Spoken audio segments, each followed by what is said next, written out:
শেষৰ সময়ত মানে চিনেমা চলি থাকোঁতেও তেওঁ কয় যে এখন চিনেমা কান্দি কান্দি চাবি কিন্তু সেইকাৰণে আপোনাক চাই ভালে পাব এখন চিনেমা কৈছে নাই কান্দিব এতিয়া ধৰক উপলব্ধি কৰোঁ সেই ভগৱানৰ এটা ৰূপ আছিলে কাৰণ তেনেকুৱা ভগৱানৰ ৰূপ যদি দেখা অৱতাৰ নহয় ইমানখিনি কথাটো আচলতে মোৰ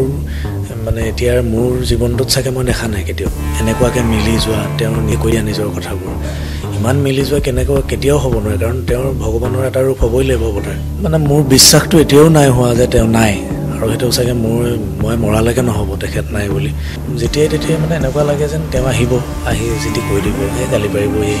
কিবা ক'ব আমুকটো কৰ আমুকটো নকৰোঁ আমুকত যাওঁ ব'ল আৰু মাত্ৰ কেইটামান মুহূৰ্তৰ পিছতে জুবিন গাৰ্গৰ শেষৰখন অসমীয়া ছবি ৰৈ ৰৈ বিনালে মুক্তি লাভ কৰিব আৰু জুবিনদাৰ সপোনৰ ছবি এখন বহু আশা কৰিছিলে আৰু এখন চিঠি এই চিঠিখনত জুবিনদাই নিজে লিখি গৈছিলে ৰৈ ৰৈ বিনালে মোৰ নতুন চিনেমা চাবলৈ আহিব যেতিয়াই প্ৰমোচনৰ কথাটো আহে তেতিয়াই আচলতে এইখন লৈ প্ৰমোচন কৰাৰ কথা কৈছিলে আৰু মোৰ সৈতে প্ৰথমবাৰৰ বাবে অসমীয়া ছবিত অভিনয় কৰা জুবিন গাৰ্গে লৈ অহা জনপ্ৰিয় কণ্ঠশিল্পী আচুৰ্য বৰপাত্ৰ উপস্থিত আছে কাইলৈ মুক্তি লাভ কৰিব জুবিনদাৰ শেষৰখন চিনেমা আচুৰ্যদা আপুনিও প্ৰথম অভিজ্ঞতা হ'ব চাগে জুবিনদাৰ সৈতে চিনেমা এখনত কাম কৰাৰ কি ক'ব প্ৰথমে চিনেমা মানে যাৰ গান শুনি ডাঙৰ হ'লোঁ জুবিনদাৰ গান শুনি ডাঙৰ হ'লোঁ জুবিনদাৰ গান শুনি গান গাবলৈও মানে মন কৰিলোঁ গান গাবলৈ আহিলোঁ তেখেতক লগ পালোঁ আৰু সেইজনেই চিনেমাখন কৰিবলৈ আনিলে চিনেমা কৰিলোঁ তেখেতৰ লগত চিনেমা কৰাৰ আচলতে সেই মুহূৰ্তবোৰ খুব ধুনীয়া মুহূৰ্ত হৈ থাকি যাব কিন্তু দুখ এটা সেইটোতো থাকিবই সদায় থাকিব এইটো জীৱনত থাকিব প্ৰথমখন চিনেমা তেখেতে লৈ অনাৰ চিনেমাখন খালি সেই চাবলৈ একেলগে নাপাম আজি আপোনাৰ সৈতে জুবিন গাৰ্গে হয়তো ইটো কৰ সিটো কৰ বুলি ক'লে হয় আজি নাই তেখেত এমাহ হৈ গ'ল সেইটো মানে মোৰ বিশ্বাসটো এতিয়াও নাই হোৱা যে তেওঁ নাই আৰু সেইটো চাগে মই মৰালৈকে নহ'ব তেখেত নাই বুলি কাৰণ মই এতিয়াও যেতিয়াই মানে এনেকুৱা লাগে যেন তেওঁ আহি যদি কৈ দিব এই গালি পাৰিব এই কিবা ক'ব এই আমুকটো কৰ আমুকটো আমুকত যাওঁ ব'ল সেইখিনি সদায় থাকি যাব সেইটো কেতিয়াও মোৰ মাজৰ পৰা নোলায় তেওঁ নথকাৰ যোনটো অনুভৱ সেইটো মোৰ নোলাব চাগে কেতিয়াও অকণমান অভিজ্ঞতা আপুনি জুবিনদাৰ সৈতে বহু সময় ধৰি চিনেমাখনত দিন ৰাতি কটাইছিলে অকণমান যদি অভিজ্ঞতা জানিব পাৰোঁ কেনেদৰে আছিলে সেইখিনিয়ে যোৱাখিনি আমাৰ শ্বুটিংবোৰ ইয়াত হৈছে বিশ্বনাথ চাৰিআলি শ্ৰীলংকা গৈছোঁ আমি গোটেইখিনিতে আচলতে তেওঁৰ লগত 1 মিনিট সময় কটোৱাটো এটা ডাঙৰ মুহূৰ্ত সকলোৰে এইটো মোৰ বুলিয়ে নহয় আপুনিও যদি 1 মিনিট কটায় সেইটো এটা ডাঙৰ জীৱনলৈ থাকি যোৱা এটা মুহূৰ্ত হয় সেইখিনি তেওঁ মানুহজনেই তেনেকুৱা আচলতে মোৰ লগত বেলেগ হৈ যায় আপোনাৰ লগত বেলেগ মানে যাৰ লগত যেনেকৈ থাকিব লাগে সৰু বাচ্ছা এটাৰ লগত তেওঁ বাচ্ছা হৈ যায় মই যেনেকৈ থাকোঁ বা মানে সকলোৰে লগত তেওঁ মিলি যায় আচলতে মিলিও যায় তেওঁৰ মানুহজনে তেনেকুৱা শিশুসুলভ মানুহ আৰু বুজিও পায় তেখেতে গোটেইখিনি আৰু চিনেমাৰ অভিজ্ঞতা গোটেইখিনিয়ে আচলতে মোৰ এটা বুলিয়ে নহয় প্ৰত্যেকটো মুহূৰ্তই তেওঁৰ লগত মোৰ কাৰণে ডাঙৰ মুহূৰ্ত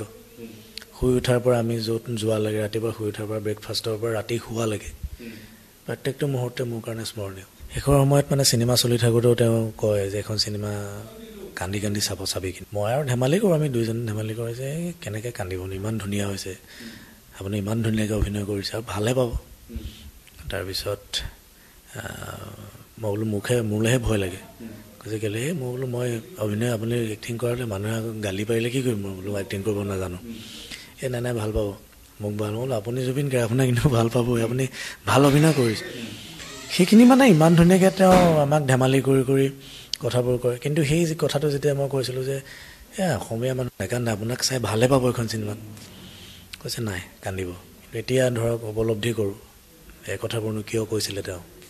জুবিনদাৰ প্ৰতি যিখিনি মৰম জুবিনদাৰ সেই আমাৰ অসমৰ সকলোৰে প্ৰতি থকা অসমীয়া ৰাইজৰ প্ৰতি থকা যিমানখিনি মৰম সেইখিনি মৰমৰ মাজেৰে কাইলৈ চিনেমাখন ৰাইজৰ হাতত থাকিব আৰু সকলোৱে তেওঁ ভবা ধৰণে মৰম দিব আৰু তেওঁ ভবা ধৰণেই জীয়াই ৰাখিব তেওঁ ভবা ধৰণেই তেওঁক গোটেই জীৱন আঁকোৱালি লৈ থাকিব চিনেমাখন আগুৱাই নিয়াৰ ক্ষেত্ৰত কিবা জুবিনদাই আগতে কৈছিল নেকি বা কিবা নকৰিবলগীয়া এতিয়াও কাম বাকী আছে নেকি চিনেমাখন আচলতে বহুতখিনি কামে আমাৰ শেষেই হৈছিলে মাত্ৰ আমাৰ বেকগ্ৰাউণ্ড যোনখিনি মিউজিক থাকে সেইখিনি হোৱা নাছিলে কিন্তু সেইখিনিও তেওঁৰ চিন্তাধাৰাৰে গোটেই টিমটোৱে চেষ্টা কৰিছে কৰিবলৈ আমাৰ পৰান্দা যজদা ৰাকেশ সেয়াই কিন্তু তেওঁৰ চিন্তাধাৰা আচলতে দাদাৰ চিন্তাধাৰাক ঢুকি পাবলৈ আমাৰ কাৰো সামৰ্থ্য নাই কিন্তু সেইখিনিত যদি আমি ইমানকণো চেষ্টা কৰি অকণমানো যদি দিব পাৰোঁ ৰাইজক সেইখিনি ভাল হ'ব আৰু তেওঁৰ কাৰণে ট্ৰেইলাৰটো দেখিছিলোঁ এটা আপোনাৰ ডাইলগ সেইটো যদি অকণমান ক'ব পাৰে অকণমান সেইটো চিনটো আপুনি দেখিছে নিজে সেই মুহূৰ্তটো আচলতে মোৰ প্ৰত্যেকটো মুহূৰ্ততে মোৰ মনলৈ আহি থকা মানে সময় আৰু সেইটো থাকি যাব সদায় সেই ভগৱানৰ এটা ৰূপ আছিলে কাৰণ তেনেকুৱা ভগৱানৰ ৰূপ যদি দেখা অৱতাৰ নহয় ইমানখিনি কথাটো আচলতে মোৰ মানে এতিয়া মোৰ জীৱনটোত চাগে মই দেখা নাই কেতিয়াও এনেকুৱাকৈ মিলি যোৱা তেওঁ নিকৈয়া নিজৰ কথাবোৰ ইমান মিলি যোৱা কেনেকৈ কেতিয়াও হ'ব নোৱাৰে কাৰণ তেওঁৰ ভগৱানৰ এটা ৰূপ হ'বই লাগিব অৱতাৰ তেওঁৰ নিজৰ চৌলটোৱে কোৱাই আছিলে চাগে সেয়াই আমি ক'ব নোৱাৰাকৈ ভগৱান এজনৰ লগত থাকিলোঁ সান্নিধ্য পালোঁ তেওঁ আমাক মৰম দিলে আমি মৰম কৰিলোঁ প্ৰমোচনৰ ক্ষেত্ৰত কিবা কৈছিল নেকি জুবিন গাৰ্গে প্ৰমোচন তেখেতক যেতিয়া মই আমি ষ্টুডিঅ'ত থাকোঁতে সুধোঁ তোক লোৱাটো প্ৰমোচনো মানে এনেই ধেমালিত কৈ দিয়ে আৰু তাৰপিছত মই বোলো এনেই আৰু আমি যেনেকৈ কলেজ যাওঁ যে কলেজ যাবও পাৰোঁ কিন্তু তাৰ আগতে চিঠিখনৰ কথা কৈছে এইবাৰ একদম চিঠি যাব মানুহৰ হাতলৈ যাব বেলেগ হ'ব আৰু তাৰপিছত এতিয়া নকবি মানুহক খালি বেলেগ পিছত আমি প্লেন কৰিম সেয়া তেওঁৰ যিমানখিনি চিন্তা থাকে সদায় পৃথক সেই পৃথক ধৰণে চিন্তা কৰিলে পৃথক ধৰণেই তেওঁ চিনেমা ইণ্ডাষ্ট্ৰিটো পৃথক ধৰণেই পৃথক কৰি পেলালে গোটেইখিনি আপুনি ক'ত ব্যস্ত থাকিব ক'ত প্ৰথমে চাব নে নাচাব আমি একোৱে ভাবি পোৱা নাই এতিয়ালৈ কাৰণ আমি কোনো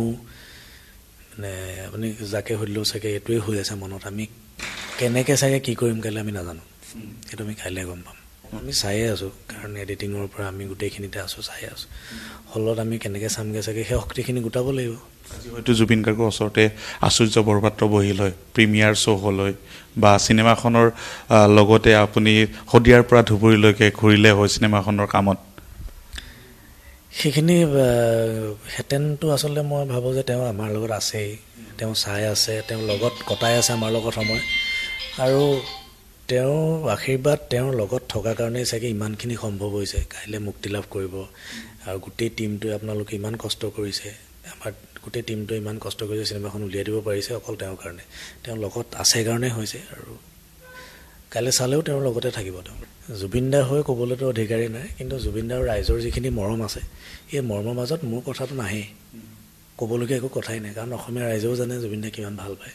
জুবিনদায়েও নিজেই যিমান ভাল পায় সেইখিনি মৰমেই দিছে আৰু সেই মৰম আপোনালোকে দেখিছেই ছবিৰ গৃহতো তেনেকুৱাখিনি মৰমেই থাকিব আৰু অসমীয়া ৰাইজে সদায় আঁকোৱালি ল'ব তেওঁ